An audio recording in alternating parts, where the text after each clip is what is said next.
Hey guys, how you doing? It's Dom here from Soundsphere. I had a wonderful chat with AEW Music Producer Mikey Rukus about the AEW Symphony series where they rework classic themes of the likes of Jade Cargill, Adam Cole, and obviously it's already doing so well. I think it's on Billboard already. I think it only got released yesterday, so it's a testament to Mikey Rukus' work ethic. Just a wonderful dude with again, incredible work ethic. We talk about neurodivergence here, Mikey's ADHD. We talk about his working process, again, his favourite movies, things like that. So it's such a good, it's good just to catch up with the guy, but also to get an insight into his creative process as well. What an absolute powerhouse is Mikey Rukus. So thank you so much for AEW for this. Thank you so much to Mikey for his time, and we hope you enjoy this.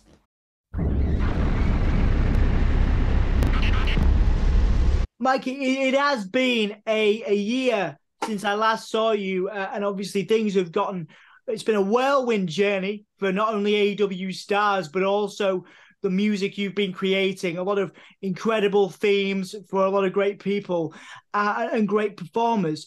How are you, people can hear that stuff on Spotify, people can hear the EPs, the Volume 2's just come out, the Symphony one. How are you feeling about collecting this stuff and reimagining it in such a new and dynamic way?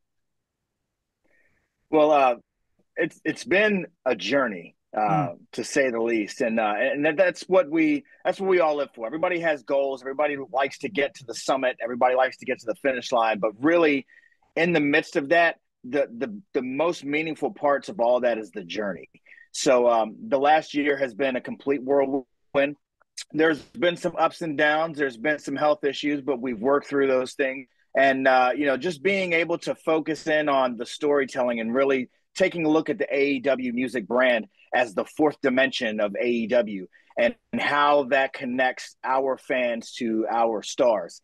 And just being able to tell those stories, it's almost like going on a side quest in a video game and just taking a second and delving deeper into the story of whether it's Adam Cole or Jurassic Express and how that whole story came to be, how they split up, and chronicling the Dark Order and even Jade Cargill as well. So being able to do that from time to time and really just kind of build this whole entire other universe that still ties into the AEW brand. It's amazing. It's incredible. It's like movies. You're creating, like proper journeys. And like you just said, could you take me through the process, the creative process of building a track like Prehistoric Adventure, obviously chronicling the journey and the unfortunate end of Jurassic Express, and what that's like in terms of a challenge for you as a creative artist? Absolutely. So a lot of times what happens is we'll get caught up in the speed of TV. TV hits hard and fast every single week. So it's a lot of decision making on the fly. It's a lot of, you don't second guess anything. It's all, I'm going to do this. I'm going to do this. I'm going to do this. You mix it, you get it out there, and however it's received is however it's received. But when you get an opportunity to kind of take a step back and say, okay, let's look at the landscape here. And if I was sitting down in the movie theater and I was looking at this story play out on screen in real time and had time to let it breathe, how would I tell that story? And how can that story connect to the story that they are trying to tell at a high rate of speed as well? So for me, it's storytelling is what we do. So this is kind of like a dream world. This is the opportunity to take a breath and think about different instruments and think about the different presentations and approaches. And you don't have to necessarily worry about that 60-second window where things have to hit right, hard and fast and heavy and right out of the gate. You can take your time. You can set a scene. You can create an environment and an atmosphere, and then bring people into that world.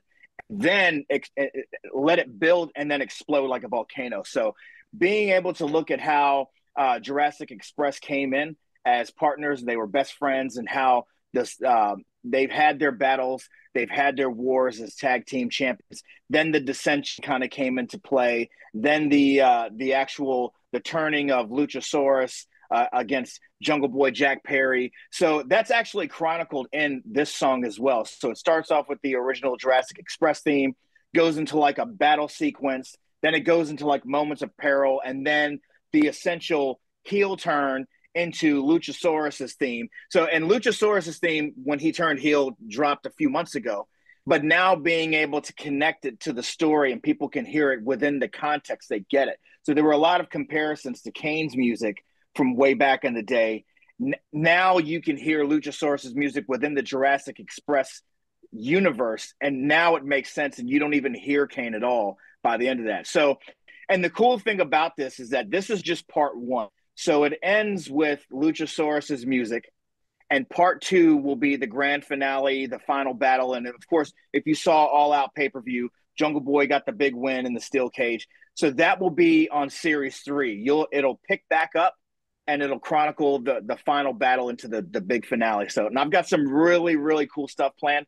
And I just wanted to do something completely different with that. Not so much as a cinematic hybrid futuristic sound like some of the others or what you hear in scoring today, but more of like a 90s throwback action adventure film, like, you know, with Jurassic Park or something along those lines. Like if you go to a theater and you sit and you see the entire orchestra with the percussion in the back as opposed to being overpowering and in the front, and really allowing different musical sections to tell the story, whether it's the French horns or the trumpets or the woodwinds and the piccolos, being able to add all this in. I think there was right around 150, anywhere between 150 to 175 separate stems for this particular song. Wow, that's incredible. And I wonder, you know, because I remember last time we spoke, you mentioned obviously you have a big family, and obviously they support you, which is awesome. Have you managed to find the work-life balance? Before we talk about some more of those tracks, you know, you're not only doing stuff for AEW and those tracks, you've also got your own projects, your own musical stuff, your band stuff. The idea of doing some of this live and everything has, you know, has always been with you, and you have been able to do some of that. So have you quite mastered the work-life balance, Mikey, or is that something you're still working towards? There's always ebbs and flows.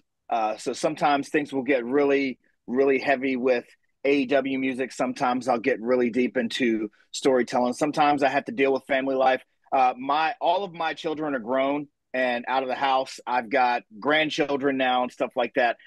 But just because they're grown and out of the house doesn't mean you're done with them. You know, now they're adults. They have young adult problems, and you kind of help them through those things, and you still find time to spend time with them in different ways as they go about living their lives as well. So there's ebbs and flows. I get to work from home. My office is in my home. I don't have to travel a lot. I actually prefer not to travel.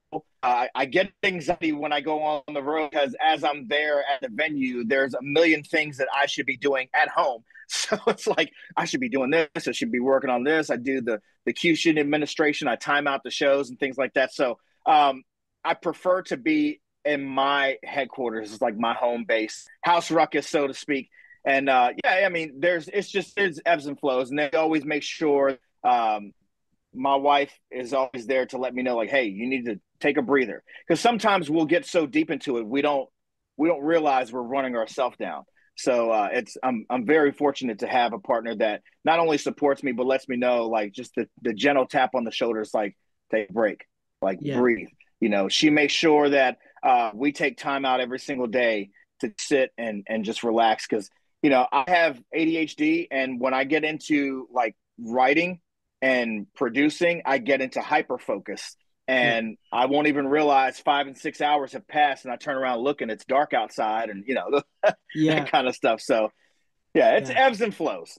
Yeah, absolutely, man. And that's interesting. I'm going to squeeze one in around, you know, for anybody who is inspired by what you do for AEW and as a music producer in general, what are the key things? Because, again, you have a lot of responsibilities, not only for AEW, but, again, those things you mentioned. You know, for anybody who maybe has neurodivergence, maybe has ADHD and is doing a million things at once, what would you say is important when it comes to practicing self-care, looking after yourself, but also because of course your mind's racing, you got to do a million things at once. I was also diagnosed with ADHD, so I get it. But what would be your advice to anybody listening to this, watching this, who has those same things to work with about how to stay productive, but how to crucially look after yourself as well? Yeah, so there is I don't do medication. I'm not against it. I don't do it. I was I wasn't diagnosed with it until I was later in years when my children were diagnosed with it and their doctor said that I exhibited the same traits. But I developed self-coping skills and self-coping mechanisms at an early age. When I was younger, I used to go to the batting cage and I used to hit, and I could hear my coach telling me all of the things that I needed to correct. That would kind of help me center. When I moved out of that phase, I would get into music as kind of a center. Now that I'm doing music full time, it's like you have to incorporate some sort of structure. So I always try to start my week with making a list of everything that I have to do for the entire week. Then I break it down for each day. And I always list more in a day than I can possibly do, because you have to give you have to give yourself mini goals. And if you don't structure and tell yourself beforehand what you're going to do, you'll immediately, your mind will go somewhere else. You'll end up on a YouTube rabbit hole, or you'll end up going and grabbing something to eat, and then you see something that's not working, so you want to go fix that, or you want to go run to the store, and so it becomes very hectic that way. And next thing you know, the day is gone and nothing's been done. You haven't achieved anything. So that's how my structure is now. If I get to where I feel like I'm overloading, I look to my significant other and we just go do something else. And it doesn't have to be a long period of time. It could be just take a breather. It could be just sit down, but you have to kind of give yourself the structure to say, okay, I'm going to stop at this time. It's just like taking a 15-minute break at work or taking a lunch break in the middle of the day, those types of things to kind of reset, but always stay as structured as possible. Just kind of making sure that you have a list of things, like you know what you have to do before you walk in the door into your office or studio or whatever. And at the very least, if you have those lists and say you have like 10 things, if you did 3 of those things, hey, you had a productive day. You got some stuff done. So, I've always looked at it as the job will never be completely finished. There's always going to be something to do. There's always going to be a phone call that needs to be made, an email that needs to be typed. There always needs to be stems that need to be clipped or something like that, or even the actual music. And then when you get those calls at the last minute, hey, we need this for XYZ at this time. Can we get it done? Yes, we get it done. So then you move all those things to the side, focus on this. But it's not one of those things where it's like, if I don't get it done, I'm going to pull my hair out. You always live for the next day and you continue the work. So the work will never go away. Yeah. And just having those structured lists really helps. Yeah, the list thing is really interesting. And obviously, when I spoke to you a year ago around your sort of music taste and movies, obviously that's then. This is now. Things are going to change as you change and develop as a person. So when you talk about downtime, when you talk about taking that time for yourself, is it, what music are you listening to? What movies are you watching? What stuff is kind of keeping you motivated outside of the AEW work sphere? Yeah, so it's funny because the only time I listen to music outside of my office is when I'm in the gym. I'm really, really big on Starset. Starset has been my number one group here. I went and saw them live for the first time this past summer. Great show. Movies. I just recently started a Twitch stream, Be Kind and Rewind with Rukus, the BKRR show. We actually focus on retro movies and gaming, 80s and 90s. So that's kind of like my outlet once a week, where I get to just have fun and talk about some of the old movies that I grew up with, and so on and so forth. But in the office myself, musically, if I'm not working on AEW music, I have film scores going on all the time. There's so much inspiration to draw from film composition that a lot of people don't realize. There's different techniques, there's different styles, there's different approaches, and figuring out to take that and ball it up into like a snowball, which would be a 60-second to a minute and a half wrestling theme, and taking that along with the ideas that the talent has and things like that. So I hope I answered your question. I don't listen to a lot of music outside of the office, but when I do, it's Starset, and then the movies that I take in is retro stuff. Yeah, like old school stuff. Yeah. Do you have like a favorite go-to that you would always recommend to somebody else, like in terms of a retro good movie, which has everything from soundtrack to quality themes? Yeah, I have a top 3. Go for it. Go for it. Do My it. top 3 is, number 1 is The Departed. The Departed, that is my all-time favorite movie. just the story and the actors in there were just absolutely amazing. The Shawshank Redemption, Oh, I love that story as well. And score, especially Rudy. I love the Rudy story. I love the score. That entire score builds throughout the entire movie, all the way up until he gets that sack at the very end of the movie. And it's just there's so much joy in that movie. Like I have to watch it whenever it's on. Those are my top three when I'm channel surfing. If they're on, they're on. And if I'm sitting down and I want to check something out, and I'm just in that vibe, that's one of my three that turn on. I've watched them all hundreds of millions of times. nice one, man. Nice one. Thank you for sharing those with me.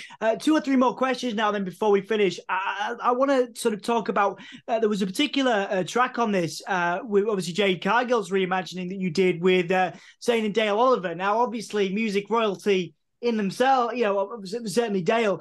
What was that like? Because obviously you can do everything musically. What was it like collaborating and building that and working with, obviously, wrestling music royalty to a point? So here's the cool thing. So Zane is the son of Dale Oliver. Zane works as our production department in Bill. Extremely bright young man. He has a huge love for orchestral music and orchestral arrangements. And when this started to come about, we were already discussing different styles. So I wanted him to have a platform to be able to do his own thing. And much like we did with the Who We Are album back in February, I brought in 37 producers and rappers to kind of work on the music. I took a step back and let them create. So when Zane came in, he was like, hey, I might be able to get my dad. I was like, you absolutely have to get your dad. I've met Dale a number of times. Absolutely sweet, an absolute sweetheart, nice guy. He met up with Zane. They recorded the tracks, and I stepped back and I said, you know what? You tell the story that you want to tell. I won't tell you. You have to change this note here. You have to change this tempo, clip this, make this longer. I didn't want to do any of that. And especially with Dale Oliver coming in and doing something like that. By all means, the floor is yours, and I'm happy and blessed to have you guys be a part of this.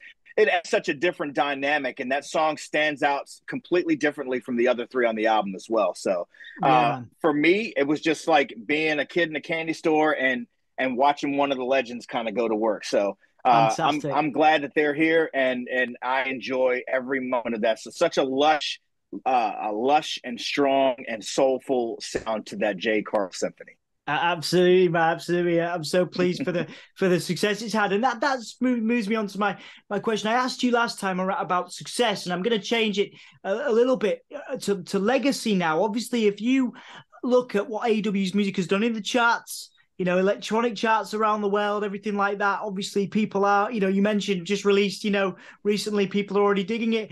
Do you pay much attention to, your legacy as a music producer, the legacy of the AEW music brand, because it's the fourth arm. You said the fourth element of AEW. When you look at, Adam Cole's theme and how transcendent that's been into popular culture, with what you've done, do you think about your legacy as a producer, or does it not come into your awareness very much? I look at it this way. I feel like even though I've been doing music for 10, 12 years. I've been with AEW for the last 3 years. I'm still building. So I'm not going to probably think about legacy until years down the line. I can tell you that I'm always thinking of different ways to connect AEW music outside of professional wrestling. I get tagged in messages and tweets all the time where Adam Cole's music, FTR's music, Samoa Joe's music being played in stadiums and ice hockey arenas. We just had Adam Cole's music transcribed to sheet music for symphonic and concert bands for middle school and high school. So these are things that I want to focus on. Taking AEW music outside where people can listen to this, not just within the wrestling context, but in other outlets of entertainment, whether it be TV, film, sporting events. Then they kind of connect, okay, well, what is this? They Shazam it, they see it's AEW, it draws them to AEW. So it's a completely different form of marketing. and a completely different form of storytelling, and just being able to make an impact and invest in younger people that want to do music. I know that the fine arts is a dying type of thing in today's society, but I know that there's still ways to inspire young people to create. So that's going to be one of my main things going forward, and we'll see how it is in 10 years from now. You know what I mean? And maybe then we'll think about legacy. But as far as I'm concerned, and as if I'm in this office every single day, I'm always building to the next thing. Love it, man. I love it. And honestly, I draw a lot of motivation from you, from the way you work. I think it's great, and thank you so much for taking the time out to share stuff with me. The plugging bit has come, Mikey. You mentioned your Twitch stream. Is there anything you feel like I've missed? Anything you want to plug before we finish today? No, not at all. Dom, it's good to see you again. Thank you for having me. AEW Music on Twitter. AEW Symphony Series 2 is available everywhere now. Apple, Spotify, Bandcamp, however you consume your music. You can find on Twitter, Mikey Rukus, MIKEY-RUKUS. You can find me on Instagram. I even have a Hive account now, so just in case something goes crazy with Twitter. And also, yes, I have a Twitch stream every Thursday at 7 p.m. Eastern in USA, twitch.tv/BKRR show. Be Kind to Rewind with Ruckus, where we focus on retro movies and gaming. And just a joy to interact with fans and continue to build storylines that connect our fans to AEW and the AEW stars themselves. Mate, honestly, you're an absolute powerhouse. I love how much you get done, and honestly, it is a motivation. So thank you so much for making the time for me. Really appreciate it, bud. Thank you, man. It's good to see you.